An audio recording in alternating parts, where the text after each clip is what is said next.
Hello,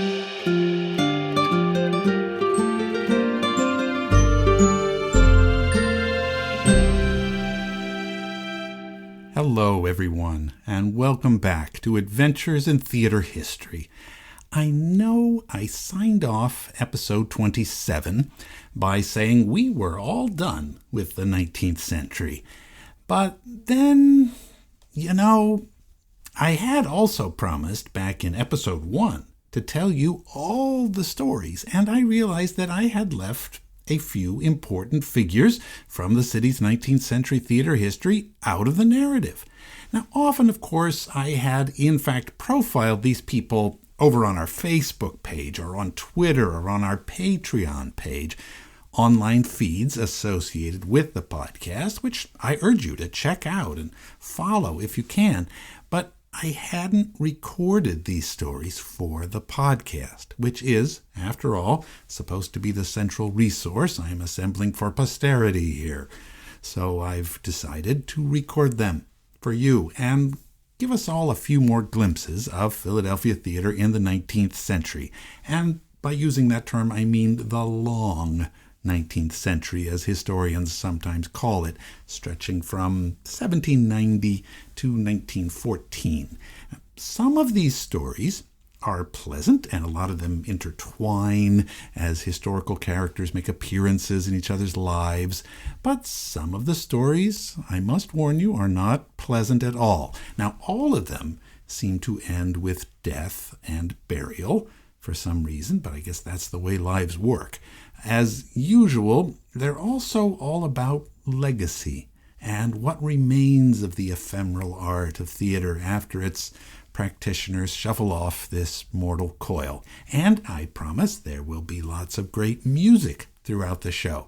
Though in the very last story, be ready, because, as I also said a while back, some bodies around this city just won't stay buried. Are you ready? Well, good, because here we go.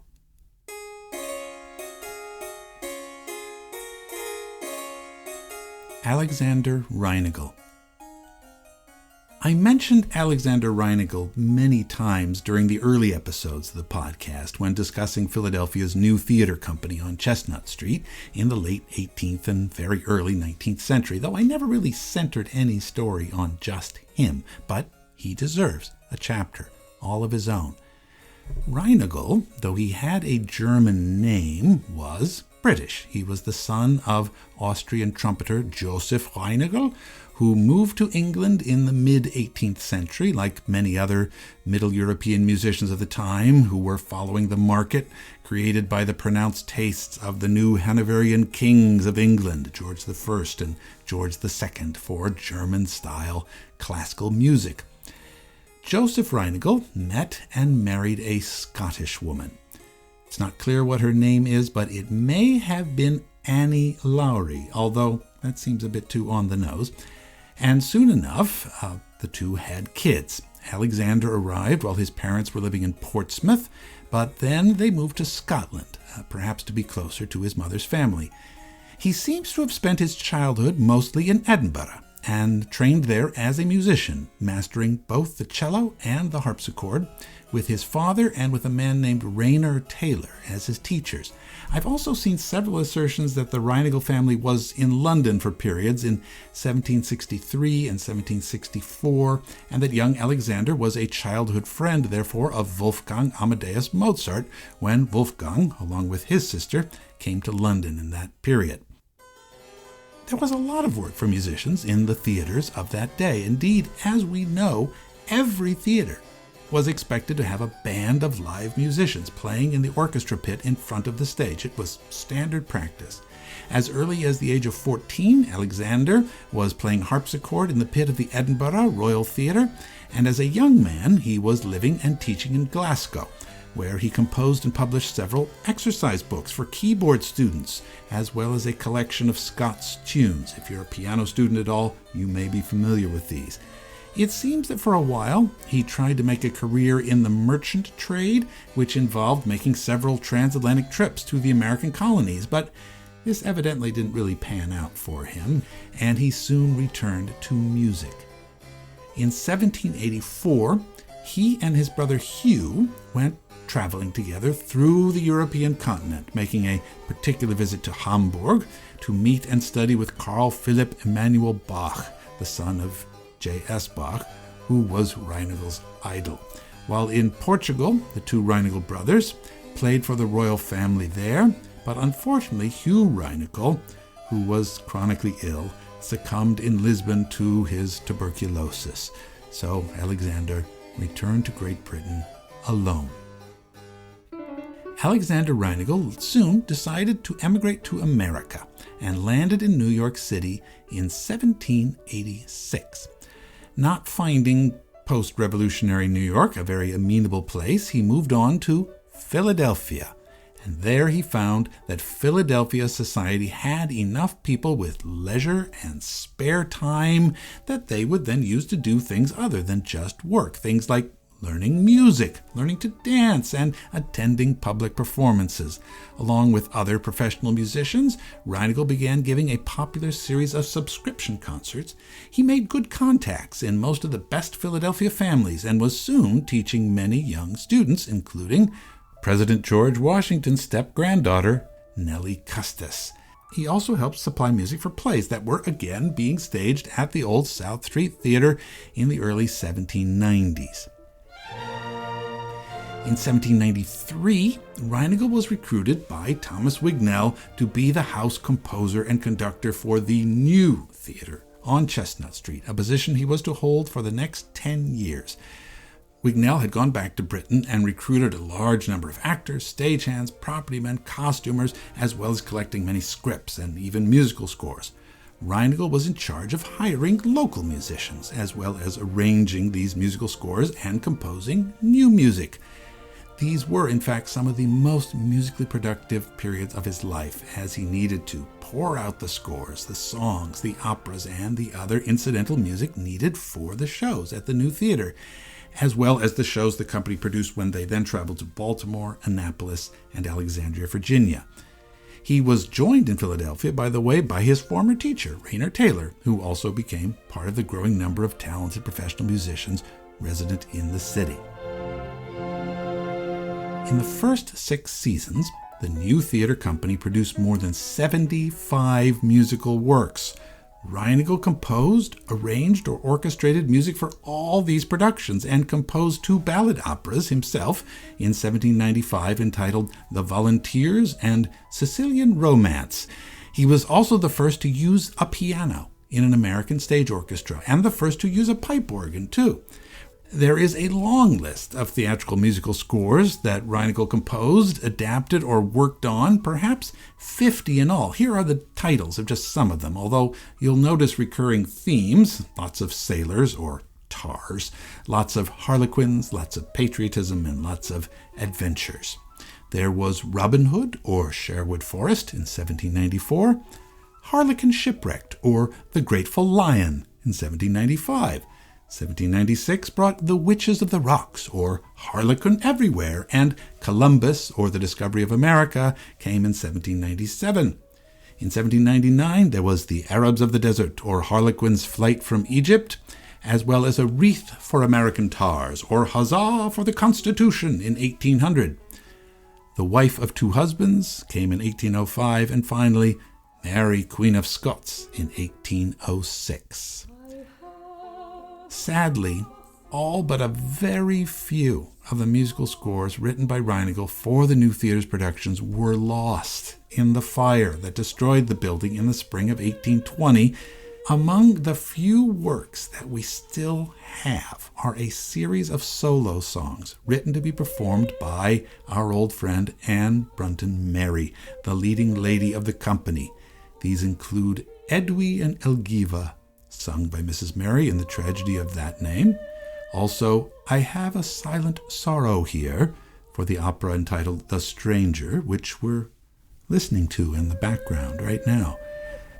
The scores of these works are in the Keffer collection of sheet music at the University of Pennsylvania Library. Alexander Reinagle passed away on September 21st, 1809, and although he's buried in Baltimore, where he spent his very last years, To scholars of American theater history, he is, like other famous Philadelphians of his day, rightly termed a founding father.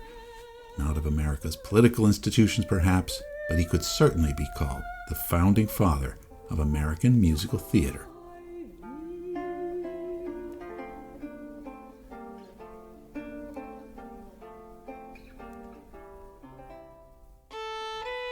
Joseph Jefferson III. We talked about Joseph Jefferson often in our 2 episodes about Louisa Lane Drew, but never really went into depth about him. I always felt I really should talk about him here at some point, and I'm glad to do so. We actually mentioned the name, Joseph Jefferson, quite often in our early episodes, but that was his grandfather. The first Joseph Jefferson was a comedian, an emigrant from England who came to Philadelphia in the very early 1800s. He soon became one of the most prominent and beloved members of the new theater company on Chestnut Street. A large number of his numerous children also went into the theater business, including his son, Joseph Jefferson Jr., who became an actor and a scenic artist. Joseph Jefferson III was born to Joseph Jefferson Jr. in 1829 in the family home at the corner of 6th and Spruce Streets. Amazingly, this lovely house still stands today. It has been nicely restored, has been landmarked, and even bears a small plaque commemorating the Jefferson family's presence. I'll put some photos on the blog page for the episode of the website. Young Joe, like Louisa Lane Drew, was brought on stage very early as a child, though I'm afraid his debut was less appealing than hers. Joseph Jefferson was brought out as a small black-faced juvenile version of the Jim Crow character created by the performer Thomas D. Rice. So, unwittingly perhaps, young Joe Jefferson took part in the invention of the minstrel show. In 1838, when Joe was just 8 or 9, his parents moved away with him and his siblings to the young city of Chicago. The Jefferson family were instrumental in building the early theaters of that city, which is why the theatrical awards in the Windy City are still called the Jefferson Awards, or more briefly, the Jeffs. Nonetheless, once he left home and tried starting an independent career as a comic actor, he eventually found himself back in the Quaker City. As he was scrounging for work, a manager of a circus on Chestnut Street told him he didn't have the right kind of face to be a comedian. "You have a serious, melancholy expression. You look more like an undertaker." The young Jefferson did his best to put on a jovial, quizzical expression and was finally hired to be the circus's low comedian at a salary of $20 a week. But he didn't stay long in Philadelphia or Chicago or anywhere else either. Like other young American actors of his day, Joe Jefferson went touring, traveling the world, and even went as far as Australia in the early 1860s. But he never found much luck in his showbiz career until he transformed some old plays and material into a show about Rip Van Winkle, a man who falls into enchanted sleep in the colonial-era Hudson River Valley and then wakes up decades later, surprised to find himself in some new land called the United States of America. After the show received a professional rewrite from the great Irish playwright Dion Boucicault in 1865, it then became a monster hit for Jefferson. He was to play the role of Rip Van Winkle regularly for the next 40 years. It was to make him a very wealthy man, and he seems to have enjoyed the role even more as the years went on. Maybe it was because of the way the play slipped back and forth in time. When he was a young actor, he could pretend to be old and then pop back again to youth. By the time he was an old actor and still doing Rip Van Winkle, he didn't have to put on as much makeup, do the part where the guy got old, but he got to go back and visit his youth too, at least on stage. He came through the city of Philadelphia dozens of times over the course of his career, playing at almost all of its theaters, and he was always happy to trot out Rip Van Winkle again and again. It was a great earner for him, a real money spinner. Now, Joseph Jefferson did have other plays in his repertoire. Of course, he did The Heir at Law, in which he played Dr. Pangloss, The Cricket on the Hearth, doing the toymaker Caleb Plummer, and, as we discussed in episode 19, he toured with Louisa Lane Drew in Sheridan's The Rivals, in which he played Bob Acres, until eventually she passed away. Undeterred, every spring and fall, Jefferson would hire a company and go out on the road again, and every year audiences would line up to see his shows. He was a bit of a curiosity by that point, but a reliable theatrical product. Philadelphians would take their grandchildren to see Jefferson do Rip Van Winkle, as they themselves had first seen him when they were kids themselves. His last tour came through the city of his birth in the spring of 1904, but by the autumn of that year, it was reported that Joe Jefferson wasn't feeling up for any more shows and was finally staying at home to rest.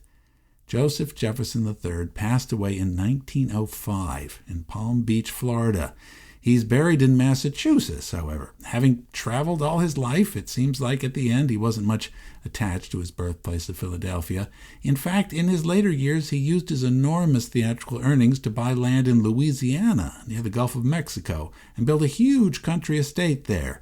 The Joseph Jefferson Mansion there is now on the National Register of Historic Places.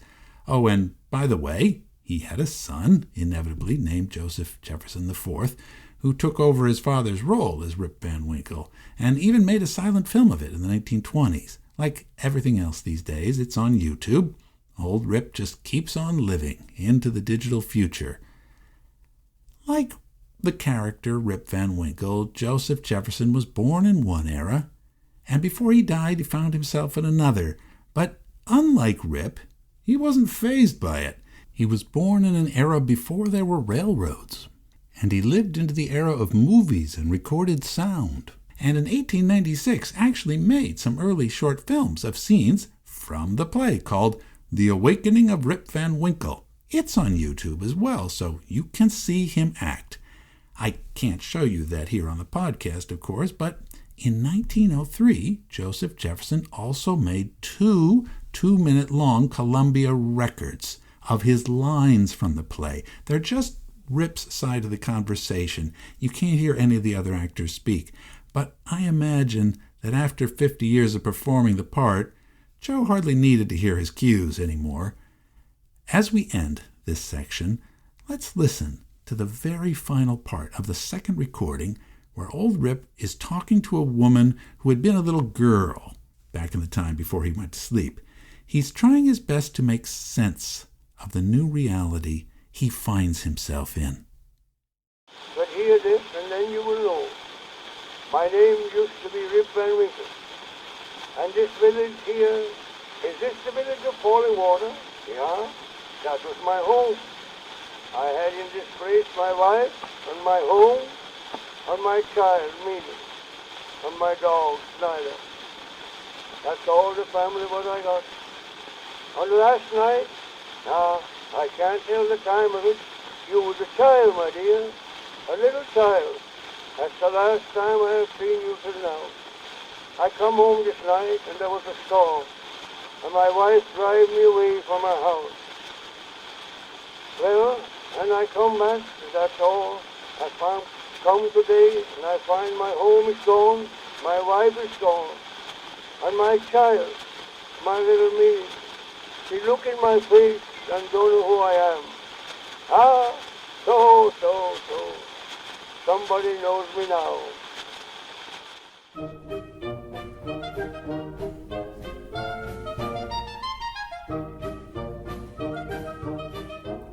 James Murdoch. We spent 3 entire episodes telling the story of the most famous 19th century tragedian ever to come from Philadelphia, the great Edwin Forrest, but there were other Philadelphians who became great classical actors in that era, enormously popular in their day. James Edward Murdoch was born in 1811 and was just 5 years younger than Forrest. His father, Thomas Murdoch, was a bookbinder, a sometime soldier, and an enthusiastic member of the Vigilant Volunteer Fire Company. James was the eldest of the 4 Murdoch boys who all apprenticed with their father to learn his trade. However, James was not satisfied with staying in the family business. Like Forrest, he became enamored of attending Philadelphia's theaters and also joined local amateur spouting societies where young men practiced doing speeches from great plays for each other. At 18 years of age, Murdoch had his first professional success at the brand new Walnut Street Theater, playing Frederick in Kotzebue's melodrama Lover's Vows. The experience confirmed young Murdoch's desire to make the stage his life's calling. And indeed, he went on to have a major stage career, although unlike Forrest, he played comic as well as tragic roles. James Murdoch didn't have nearly the same financial success as Forrest, although he was considered one of the best actors of his generation, performing at the Park Theater in New York and then the Haymarket Theater in London. With a handsome and well-chiseled face and body, he was renowned for his Hamlet and his Petruchio in Taming of the Shrew, and he was also well known for acting in plays such as Dion Boucicault's London Assurance and in Sheridan's The School for Scandal. But I don't want to give you Murdoch's entire life story today. What I would like to emphasize here is that he was an early practitioner of something that would characterize America's relationship with dramatic literature for much of the 19th century. Murdoch was a famous elocutionist. That is, he studied and taught what was considered proper formal diction and public speaking. In the 19th century, this was a very big deal indeed. In an era when the rising educated middle class wanted to lose the casual locutions and regionalisms of American speech to match their newfound status, and in a time when almost every field of human endeavor was considered a proper field for scientific study, becoming an elocutionist was a very highly regarded artistic and scholarly discipline. Professional elocutionists would go on tour, reciting poetry and plays at lecture halls and theaters, and by the end of the century, there were entire institutions of elocution in all big American cities, including Philadelphia. James Murdoch was one of the first American actors to make a really serious study of elocution. First with Lemuel White, who had also taught Edwin Forrest, and then with another well-known Philadelphian, who had also left his father's trade behind, Dr. James Rush. James Rush was the dutiful son of the famous Philadelphia physician and founding father, Dr. Benjamin Rush, following his dad into the field of medicine. But after his father's death, James Rush had abandoned his own medical practice to do what he really wanted to do, write one of the earliest and most influential texts of elocution, The Philosophy of the Human Voice, in 1827. This was a groundbreaking work that, for the first time, really tied the production of people's speech to both the actual physiology of the human body, as well as acknowledging the psychological aspect of speech and vocal production. And Rush devised a phonetic system of notation that indicated the pitch, the duration, and the vocal placement of every possible human sound. James Murdoch, after studying with Rush, was the person who really took Rush's system and brought it into the theater world. Murdoch's 1847 book, Orthophony, or The Cultivation of the Voice, made the actor almost as well known for his scholarship as for his stage performances, and he taught Rush's system all over the country. In the 1850s and 60s, he was perhaps the best-known elocutionist in the nation, and throughout the Civil War, Murdoch gave readings and performances to support the Union cause.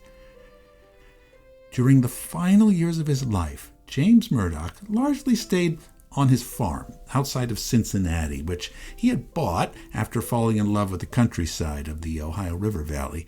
Occasionally, he returned to Philadelphia to give lectures on elocution, on acting, and on oratory, and during one of these visits, by the way, he even spent some time training a young actor named Henry R. Strange, the African-American whose story we told in our episode entitled The Black Booth. In May of 1889, James E. Murdoch made his final appearance on a Philadelphia stage at a testimonial benefit at the Academy of Music. Murdoch was now 77, and it was 60 years since he had first appeared at the Walnut Street Theater. By this point, however, styles had changed, and he seemed a relic of a bygone age, his careful and precise method of speaking, now just charmingly old-fashioned. Mr. Murdoch is about the last representative of the fine old elocutionary school of acting, wrote the Philadelphia Times, and it'll be interesting to see him again, especially, the writer added ominously, as this will probably be the last opportunity of seeing him at all. This last warning was all too true, and after this final appearance in the city, Murdoch returned to his home in southwestern Ohio, where he died in 1893. He's now mostly forgotten in Philadelphia, though there is a small collection of his papers at Princeton University nearby.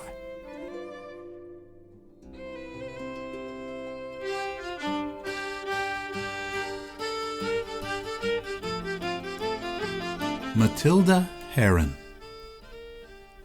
Born into a poor family in County Derry, Ireland, Matilda Heron had come to Philadelphia at the age of 12, along with the rest of the Heron clan. Once here, her father quickly found success in the lumber business. But after his death, her older brother Alexander took over the leadership of the Heron family. Alexander got into the steamship trade and succeeded. He was soon running the Heron line of transatlantic schooners.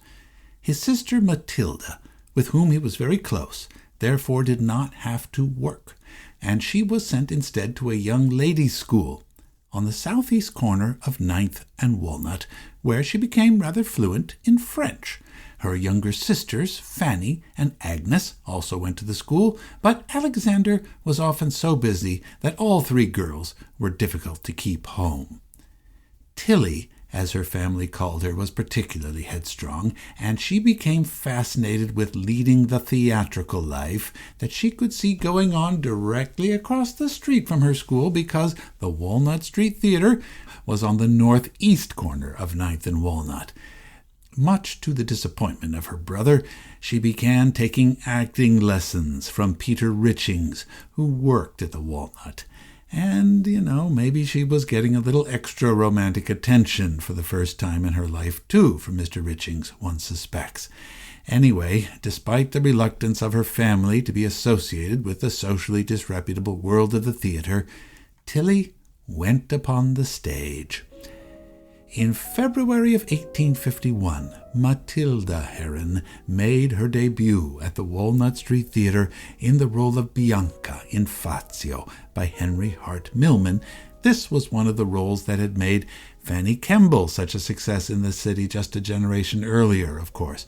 For her part, young Tilly also made such a sensation with the Walnut Street audience that she was immediately asked back to do the role over again a few nights later.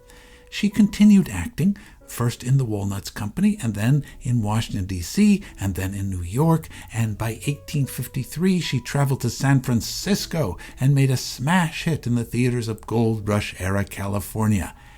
She also made a sudden, rash marriage with a San Francisco lawyer, which unfortunately soon failed, a sad occurrence which was inexplicable to many. After all, who could fail to love the wonderful and the beautiful Tilly Heron? But it was Heron, after all, who had initiated the breakup of the marriage, and estranged from both her husband and her family, she went abroad and traveled to Paris in 1854, looking for new material and new roles. She went to the theater to view the highly popular new drama La Dame aux Camélias by Alexandre Dumas fils. The story goes that one night, while watching the show, she suddenly felt a tap upon her shoulder and turned to find her brother Alexander smiling down at her. Alex, looking meaningfully at the stage, said, "Tilly, that's a play that would make your fortune if you would translate it for America." And Matilda Heron did so, making use of her French school lessons, and was soon performing her own translation of it, usually known in America by the title that she gave to it, Camille, to great acclaim. On October of 1855, Heron brought the play back home to Philadelphia, and she played the tragic courtesan Marguerite Gautier in her hometown at the Walnut Street Theater, where she had first sought success in acting. And due to a lack of international copyright in that era, there were already several versions of Dumas' plays being performed, but Heron's script was regarded as superior, and her performance compellingly definitive. A New York critic wrote of her, quote, "She exuded the electricity of genius." Another man gushed that every time he returned to the play, he, quote, "came away more infatuated than ever. There was no acting. It was all nature, and my heart ached looking at the woman as I thought of all those thousand little evidences of love, those outbursts of passion that could never have been learned or acted, save by a heart which had gone through a similar fiery ordeal. Oh, the Heron must have magnetized, spiritualized, or bedeviled me in some way, for I am no longer a free man."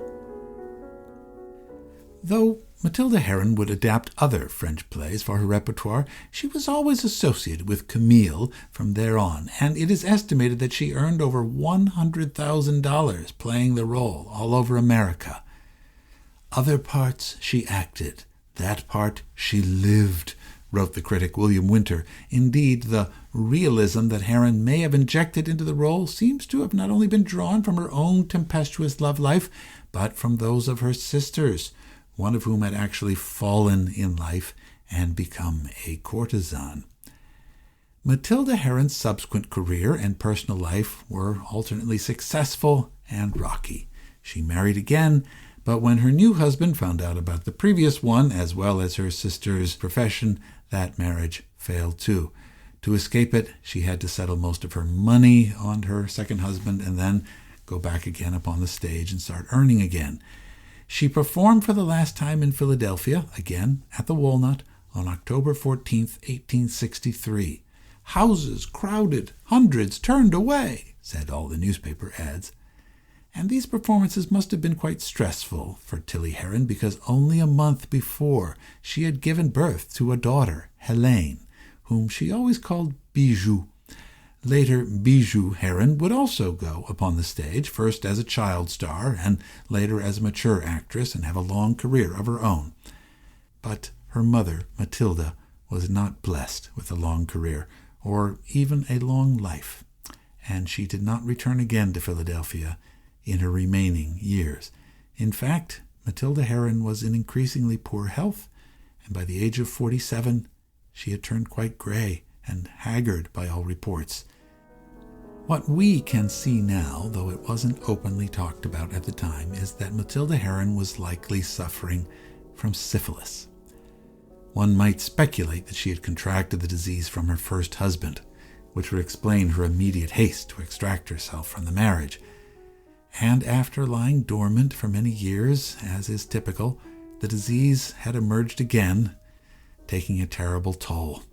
Her obituary in the New York Times hinted at what was wrong, noting that during her final years, quote, "Now and then she herself took part in dramatic representation, but eccentric demonstrations and speeches invariably marred the effect of acting that was sometimes crude and uneven." Her confusing reported last words were, "Tilly never did harm to anyone. Poor Tilly is so happy." She died in New York City in 1877. Despite her ardent Catholicism, the Catholic Church seemingly refused to bury her. Like many other New York actors of her day, funeral services for Matilda Heron were held at the Episcopal Church of the Transfiguration, also known as the Little Church Around the Corner, and she was buried in Greenwood Cemetery in Brooklyn.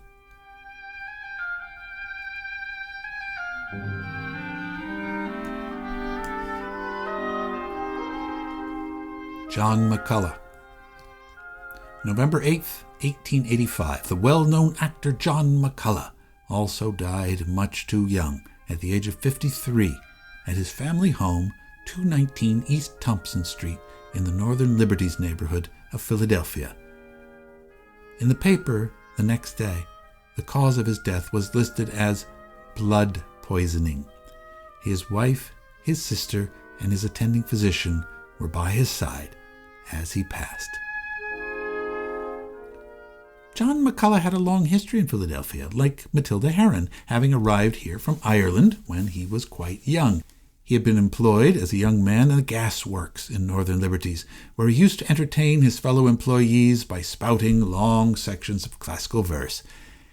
He first went upon the stage at the Walnut Street Theater, like James Murdoch, and later he acted in the company of the Walnut Street Theater, and like Murdoch, he was discovered by Edwin Forrest, who made him part of the regular acting company.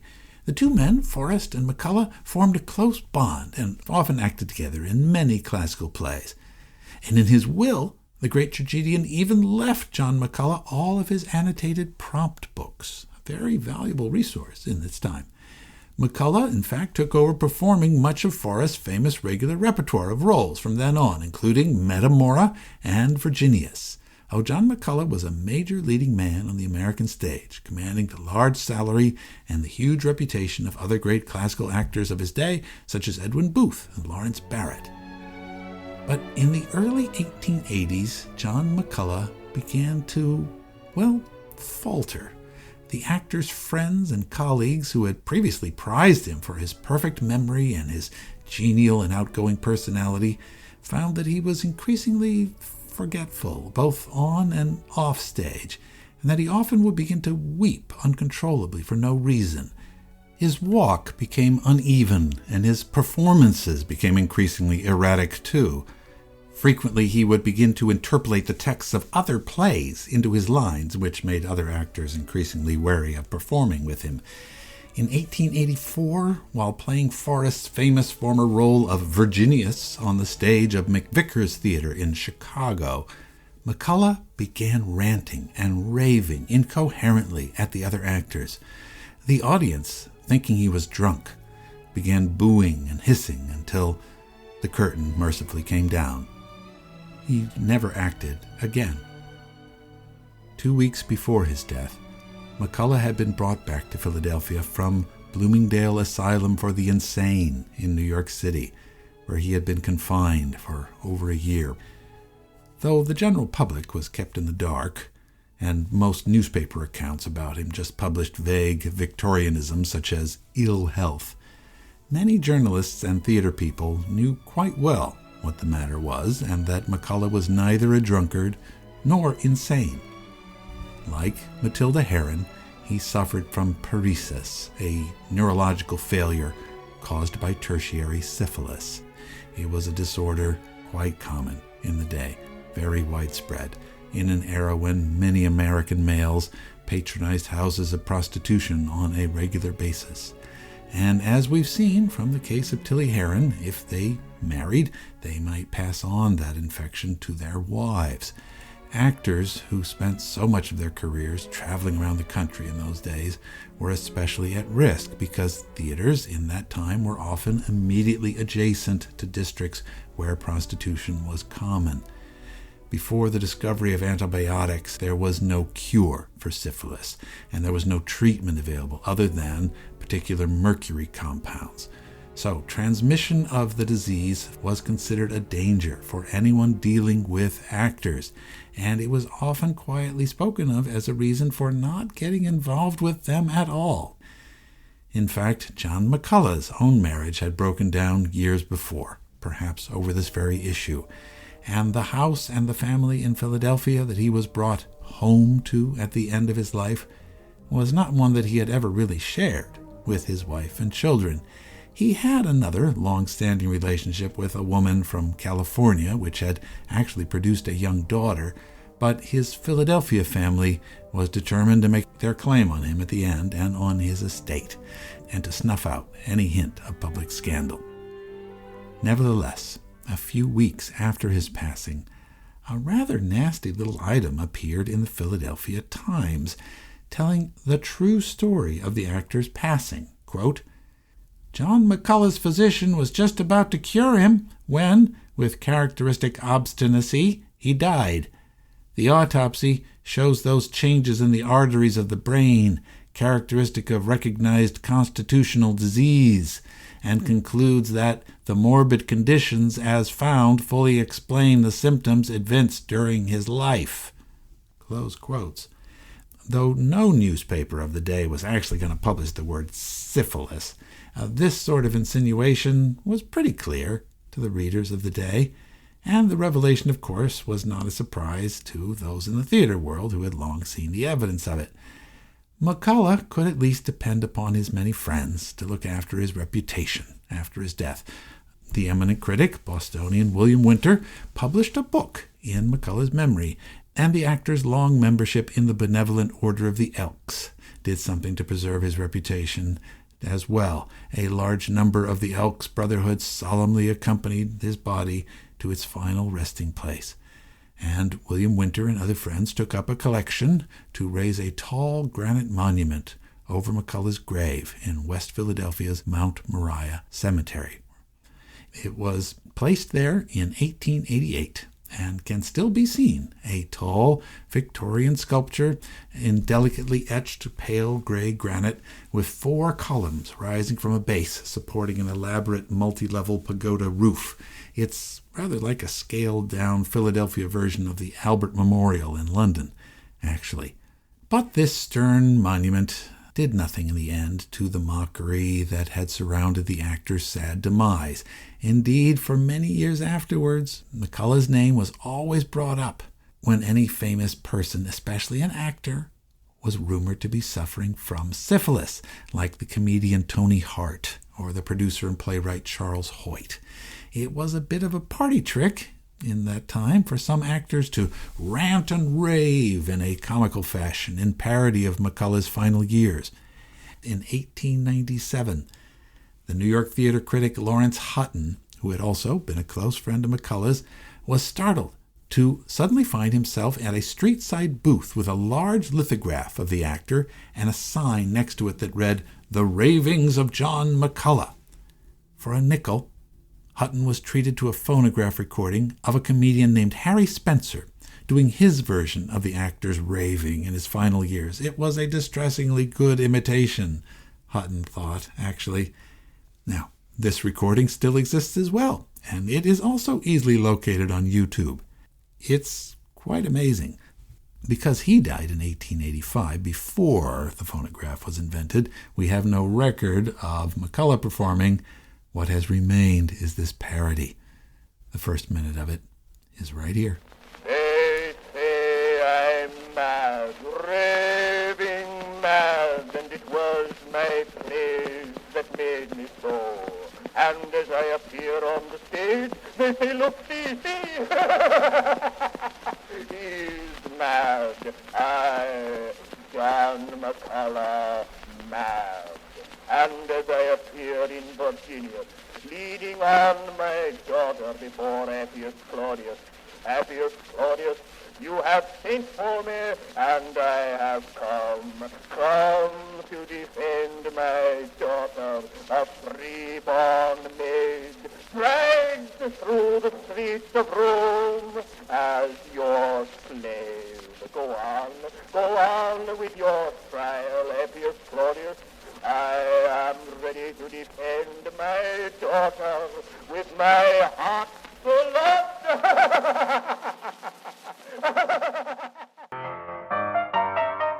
Pop Reed and Charlie Hoffner.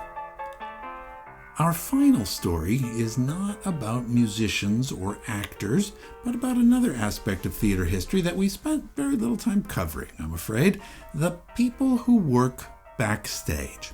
In the 19th century, as today, the stagehands and the stage crew, that is to say, the carpenters, scene shifters, doorkeepers, fly crew, property men, costumers, and so forth, tended to have a culture all of their own. Some of the stagehands, actually lived in the theaters. That was a well-known side benefit of the profession, which, after all, often did not pay very well. So they got free housing, and stagehands could sleep in an odd corner of the scene shop or in a property room if need be. They were literally fixtures about the place. Still, their work didn't often get recorded or noted in the newspapers or the history books, but in some cases, they had such vivid personalities that they did. Here's a couple of them. John Rowland Reed was a native Philadelphian, born in 1808, the same year that Pepin and Breschard first put up the circus building at the corner of 9th and Walnut that would one day become the Walnut Street Theater. Reed's first job in the theater, beginning at the age of 16, was not as an actor, but as a lamplighter, the guy who gently applied a live flame to the gas jets that had just been installed in the Walnut Street Theater in 1824 and were now lighting up the stage. Reed would keep this job and, over time, gain expertise with stage lights. He became the gas man, the person in charge of setting all the levels of the stage lights and maintaining the safe operation of the gas system that ran throughout the theater. Very important job.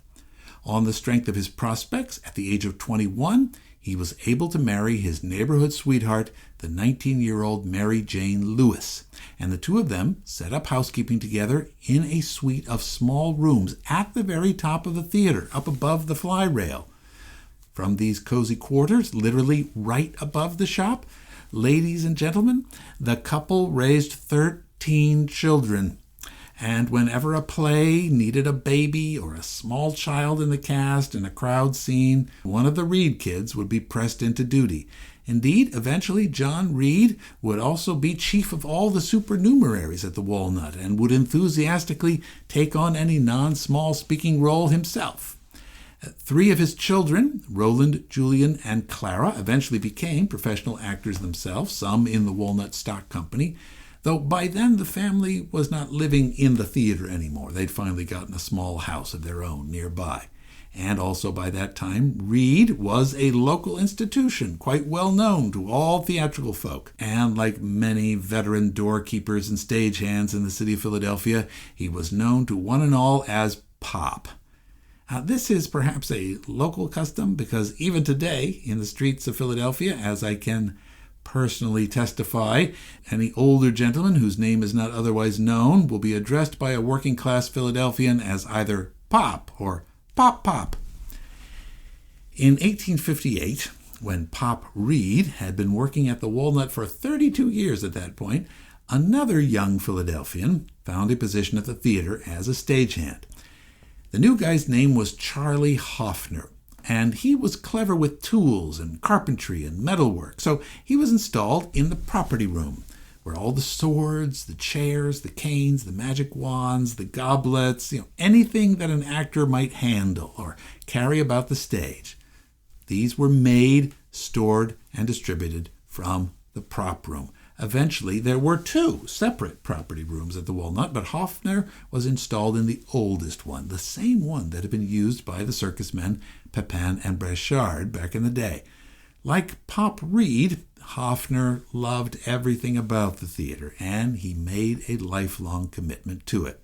It would become his home for the next 50 years, and he worked with every theater company that came through town. He made walking sticks for Charlotte Cushman as Meg Merrilies, and he made a chair for Edwin Forrest to sit and ponder in as Hamlet, and he did a spinning wheel for a production of Faust. And then he would store his creations on the dusty shelves of the old prop room, bringing them out again if ever they were required. And as the years went on, he acquired a great collection of stories, too, about all those famous stars who had passed through his experience. In an interview that was published in 1910 in the New York Tribune, Charlie Hoffner recalled Edwin Forrest, 40 years before, roaring loudly at him for coming on stage at the wrong time during a rehearsal of The Gladiator to fit Forrest with a new pair of shackles that needed to be broken off during the action of the play. Forrest only forgave him when Hoffner calmly explained to the actor that the lock mechanism of these shackles was new, and he didn't want the great actor literally to be chained to the scenery, after all. Another tale that Hoffner told the Tribune involved the actor and the playwright Dion Boucicault, who In 1875, according to Hoffner, came right into the Walnut's wings, dripping sweat on a warm May night, still in his costume and makeup, following a performance of his Irish-themed melodrama, The Charron. Boucicault had a sudden idea, he said to Hoffner, and he wanted to make some immediate notes. He demanded a pen and some paper and a place to write and a full pot of coffee. Hoffner obligingly set him up in the Walnut Street Theater's prop room, where he felt the genius wouldn't be disturbed, and left him alone. When Hoffner returned at 9:30 the next morning, he found Boucicault awake, looking exhausted but very pleased, a pile of scribbled pages at his feet and an empty coffee pot at his elbow. "You stayed here all night?" asked Hoffner. "Yes," replied the playwright, "but I've almost finished the play. Won't you send out for some warm coffee?" Hoffner was still on duty in the year 1880 when his fellow worker, Pop Reed, was finally prevailed upon to retire from the Walnut Street Theater at the age of 72, after working there for 56 years. Reed's son, Roland, now himself a famous comedian working in New York and everywhere else, offered to support both his aged parents, but Pop Reed evidently still couldn't quite quit the stage, and after leaving the Walnut, he went to work for 5 more years over at the National Theater up the street. He announced his retirement again in 1885, and a big benefit performance was organized for him at the Chestnut Street Theater. Hoffner and his other stagehand friends from the Walnut sat in a special box that night and watched the show. Tributes poured in and were read aloud from hundreds of actors who had worked with Reed at the Walnut over the years.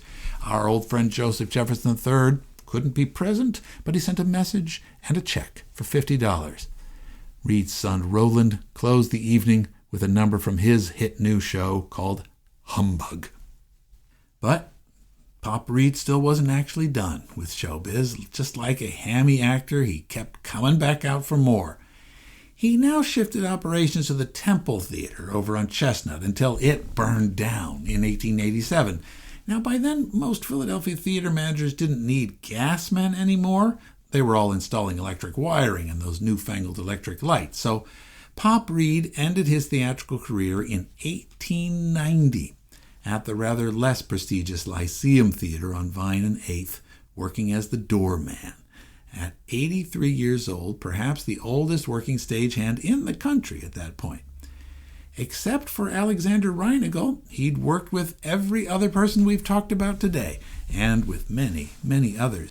His last reported words in the summer of 1891, as he lay on his deathbed, was an inquiry to his son Roland about the prospects for the success of the comedian's new play.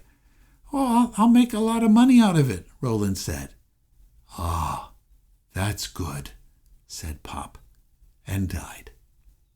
But as he left this earthly sphere, Pop Reed knew that he was, in some other sense, going back again on the stage. Part of him, anyway.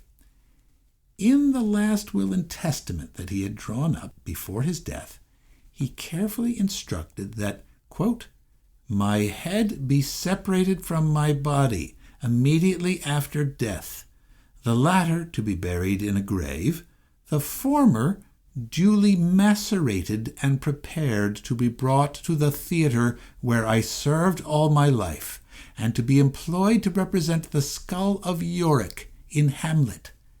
And to this end I bequeath my head." It was an alarmingly macabre sort of immortality, but that's what he wanted. Pop Reed's heirs dutifully followed his final instructions, and his head was not among the human remains buried in the family plot at Mount Vernon Cemetery in North Philadelphia, where Reed's torso and limbs eventually rested alongside the complete bodies, one presumes, of his wife, Mary Jane Reed, and 8 of his 13 children. After proper treatment, the gas man's bony cranium went back to work and was handed over to his old colleague at the Walnut, Charlie Hoffner, who dutifully and gravely placed it on the shelves with all the other props, down in the old prop room. So, then what? Was the skull of Pop Reed ever used as Yorick? I am sorry to say that no, not at the Walnut anyway, which as far as I can tell did not host a production of that particular play for the next 30 years. I'm not really sure what the old stagehand was thinking, really. He should have known the Walnut Street Theater was mostly the home to light musicals and melodramas in that era. It didn't do much Shakespeare anymore. When Charlie Hoffner, the custodian of the prop Pop Reed, finally retired in 1910 after over 50 years of service, it was still sitting there on the shelf. And I have to report that when Charlie Hoffner's son took over his job at the Walnut, the skull didn't stay there very long. The dusty old prop room that had lasted at the Walnut for 110 years was dismantled, and its contents were scattered. When the Walnut Street Theater underwent a heavy interior renovation, removing all its Victorian interior, and it was reconstructed in the year 1920, most of the old props, Booth's chair, Cushman's walking stick, all the old masks and spinning wheels and swords were just thrown out. In 1920, people wanted to be done with the Victorian era, frankly. But, evidently Pop Reed's skull survived that winnowing, and it traveled around for a while. Eventually ended up being passed through the network of the Brotherhood of Theatrical Prop Men into the collection of the Academy of Music. According to a recent book entitled Strange Philadelphia by the author Lou Harry, the skull of Pop Reed was tracked down by an actress in the 1940s and taken from the Academy of Music and once again returned to the Walnut, where the prop men of that day, named George William Thorpe, remarked as he accepted it, stage people took their work much more seriously then than they do now. And the truth of that assertion can be regarded as having been immediately proved true, because according to the book, the skull again disappeared shortly thereafter and has yet to be found to this day. It's probably grinning away on somebody's curio shelf somewhere right now. But because this is Philadelphia, there were still other skulls of Yorick wandering around the city. There was George Frederick Cook's, for example, and there was another one belonging to the family of the Shakespearean scholar Horace Howard Furness, who, as a standing family in-joke, used to send it along with each of his sons and grandsons when they went as undergraduates to Harvard. Yet another skull is in the Horace Howard Furness collection, even today at the University of Pennsylvania. And this particular skull is often confused in modern journalism, so be careful with the Pop Reed skull. This other Yorick, just the upper half of a human cranium, no lower jaw, quite chapfallen, was given to Horace Howard Furness by the eminent Philadelphia neurologist and writer Dr. S. Weir Mitchell, who said, as he gifted it to his friend, that it was supposedly the standard prop skull used throughout the 19th century at the Walnut Street Theater for all the productions of Hamlet. Now, you can see this skull on a nice wooden base at the University of Pennsylvania even today. It has the last names of famous 19th century actors inscribed across the top of it, including Keene, Murdoch, Booth, and Forrest, all actors who had supposedly used this skull when they played Hamlet at the Walnut. Dr. Mitchell also told Furness that this skull had once belonged to a stagehand who had willed it to the theater after his death. Now, maybe Mitchell was half remembering the story of Pop Reed, but this particular skull can't have, of course, actually been that of Pop Reed, because he had outlived all of these killer actors, and they would have had to have had their names inscribed on his head while he was still alive, which doesn't seem very likely now, does it? Anyway, it's all a very Philadelphia story, full of half-remembered and frequently garbled facts, lots of grisly and rather disturbing details, and frustratingly unclear in its resolution. And there are even more stories about it lurking underneath, of course. I can't tell them all. There usually are in this city. We'll get to them in the second season of the podcast, I hope. Anyway, that's our show for today. Thanks for listening as we looped back and tidied up a lot of loose ends I had left lying around. I'm glad we got a chance to work all these stories in. The show's theme music and sound engineering are by the wonderful, the talented, the Barrymore Award-winning Philadelphia theater artist, Christopher Mark Colucci. If you want to see images and read even more about the topics we've discussed today, please check out the blog post on our website, aithpodcast.com. The link is in the show notes. And please leave a review of the show there. Please leave a review of the show there. It helps so much with getting other people to notice our work and to get it more widely shared. If you'd like to give some feedback yourself, right through the website, you can do it there, or you can email us at aithpodcast@gmail.com. We always love hearing from our listeners and our fans, and I promise that we always respond right away. I appreciate all of you so much, and your support and your continued attention more than I can say. Thanks for coming along on another adventure in theater history, Philadelphia.